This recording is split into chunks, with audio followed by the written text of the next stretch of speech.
दोस्तों, आज हम हिंदी के बारे में कुछ अलग सी बात करेंगे। कोई पढ़ाई की या वैसे बात नहीं करेंगे। हालांकि वो पढ़ाई से संबंधित है, बहुत से स्टूडेंट्स के लिए वो परीक्षा में पूछा जाता है, कभी कभी कंपटीशन में भी पूछा जाता है। सबसे पहले ये बताइए, भाषा किसे कहते हैं? लैंग्वेज क्या होती है? हम अक्सर कहते हैं कि फला आदमी इंग्लिश में बात करता है, वो तमिल में बात करता है, वो तेलुगु में बात करता है। तो भाषा होती क्या है? आपने कभी सोचा है? मैं बताती हूँ। भाषा या लैंग्वेज क्या होती है?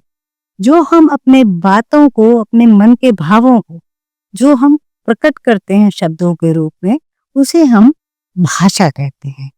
तो शब्दों को या अपने विचारों को व्यक्त करना एक भाषा होती है, क्योंकि हम भाषा में के रूप में अपने विचारों को व्यक्त करते हैं। भाषा आपकी क्या होती है? आप बोलकर बताते हैं, अपने जो भी मुंह से ध्वनि निकालते हैं, वो हमारी भाषा होती है। भाषा किसी भी तरह की हो सकती है, किसी भी क्षेत्र की हो सकती है। स्पेनिश हो सकती है, इंग्लिश हो सकती है, फ्रेंच हो सकती है। भाषा का मतलब होता है अपनी बातों को अपने ध्वनि के द्वारा प्रकट करना। ये हम दो तरह से करते हैं।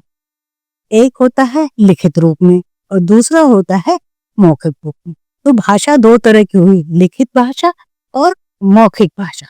मौखिक भाषा में हम बात करके, अपने मुंह के द्वारा बोलकर अपनी बातों को प्रकट करते हैं, जबकि लिखित रूप में हम लिख करके अपनी बातों को, अपने भावों को प्रकट करते हैं। हमारी कंट्री की भाषा, मुख्य भाषा है हिंदी। उसके अलावा अनेक क्षेत्रों की अनेक भाषाएं हैं और हमारे कंट्री में 29 स्टेट्स हैं, तो अलग अलग प्रदेशों में अलग अलग भाषाएं होती हैं। ये तो आप जानते ही। इन भाषाओं को लिखने के लिए अलग अलग लिपियों का प्रयोग किया जाता है। लिपि यानी कि जो हम लिखने का तरीका होता है, वो हमारी लिपि होती है। उस लिपि के द्वारा हम अपनी बात को प्रकट करते हैं। जैसे हिंदी की लिपि होती है देवनागरी लिपि। हिंदी के अलावा संस्कृत और मराठी की लिपि भी देवनागरी लिपि होती है।